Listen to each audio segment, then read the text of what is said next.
So what are the main constituents of the sample we just took? So what we're mainly seeing is 28 and 32, which would be nitrogen and oxygen, which of course is the main constituents of our air. There's a little bit of 40, which would be argon, which also is a normal constituent of air. We're seeing some methane and some carbon dioxide. So it's not just hot air. There is odorless methane and carbon dioxide. And that's not all. Atom's air solute also contains hydrogen sulfide and methyl mercaptan, the smelly gases of flatus. With the ingredients of Atom's wretched recipe established, I hope this is the weirdest thing you have to do today. the team is ready to see if flatulence can be fatal. To test this tall tale, Adam and Jamie first need to build a suitably small bedroom. Then they need a test subject. Yes, the ever-unfortunate Buster. There we go.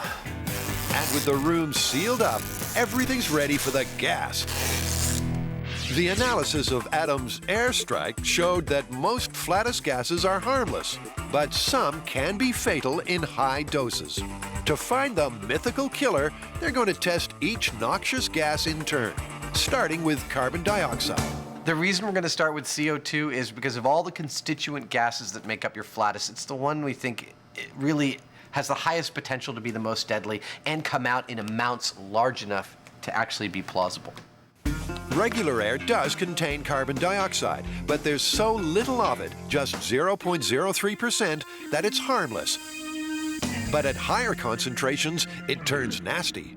At concentrations of about 2%, we have cerebral dilation, we have increased blood pressure, nausea, confusion, some minor side effects like that. At about 8%, we have nausea and vomiting.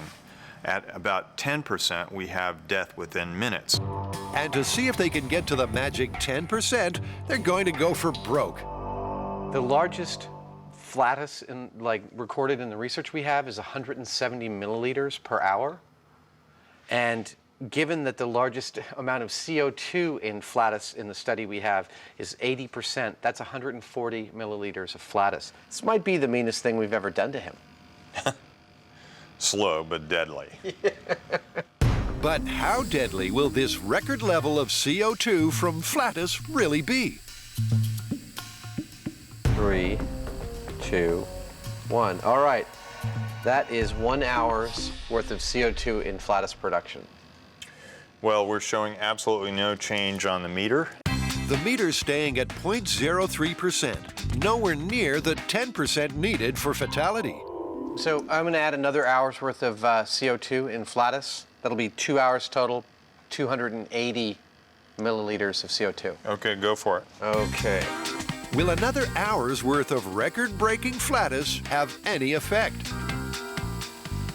No difference. Let's add 2 more hours. That's half the night. If we don't see any change in the reading, we'll add 4 more hours. Okay. We'll get to 8 hours, full 8 hours sleep. With no change in the reading so far, they decided to pull out all the stops and add a whole night's worth of gas. And that is 8 hours worth of flatus, of CO2 from flatus entered into Buster's little bedroom. What does the meter say? Well, we're actually up to 0.06%. The levels doubled, but it's still way too low to be deadly. If you want to get to 10%, 2,600 hours. It's 110 days to reach the lethal limit of CO2 in a sealed room if all you're doing is passing gas. Look, breathing is going to cost much more CO2 production than flatus. Ain't that the truth? The MythBusters saw how deadly exhaled CO2 could be when they tested the myth buried alive. It's hot. That's the only thing that I don't like. But if Jamie thinks he's done his time overdosing on carbon dioxide, well, then he's very much mistaken. My math says it would only take 7 hours of producing CO2 with your exhalation to reach a deadly amount in here, and Jamie's going to go in and test it. To see whether the man in the myth could have breathed himself to death, it's out with Buster and in with Jamie, who's going to get a little extra care. How exactly are we going to be monitoring Jamie? We're going to put a cardiac monitor on him, and we're going to use the pulse ox to register the oxygen saturation in his blood.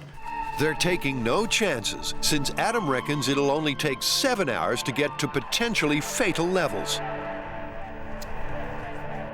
Dead man walking.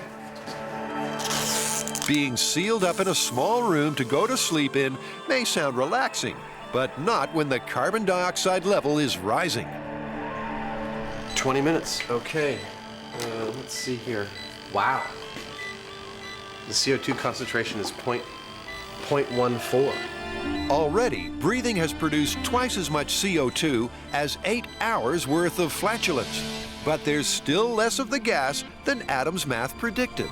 My math was based on a worst-case scenario of someone respirating heavily, deep breaths, and producing as much CO2 as has been recorded. Right. So in a room this size, exactly how long would it take for death by breathing to occur? We're at 1.28% now. Wow, you've been in there for 4 hours.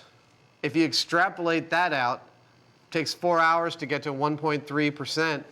I mean, we're talking somewhere around 36 hours to get to 10%. 36 hours, way too long to have killed the sleeping man in the myth. CO2 production by respiration and suffocation from that is impossible overnight. And so when you figure that CO2 production as a result of flatus is minuscule in comparison, it's virtually impossible to die from suffocation, from CO2 poisoning by flatus.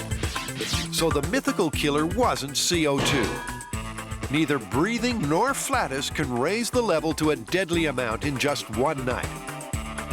Could any other colon components be the culprit? There's a lot of other gases that flatus is comprised of, and unless we can find one of those that could be potentially deadly within 8 hours, this myth is totally busted. To find out, Adam hits the books to calculate whether any other gluteal gases are even theoretically possible.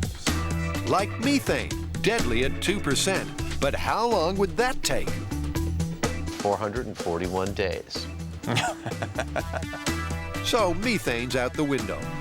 What about hydrogen sulfide? That's 193,220 episodes of flatus, or 22 years of solid gas passing. That's a commitment. They did the math for all gastric gases and found that death by flatus would take anything from 4 months to 22 years. This malodorous myth is busted.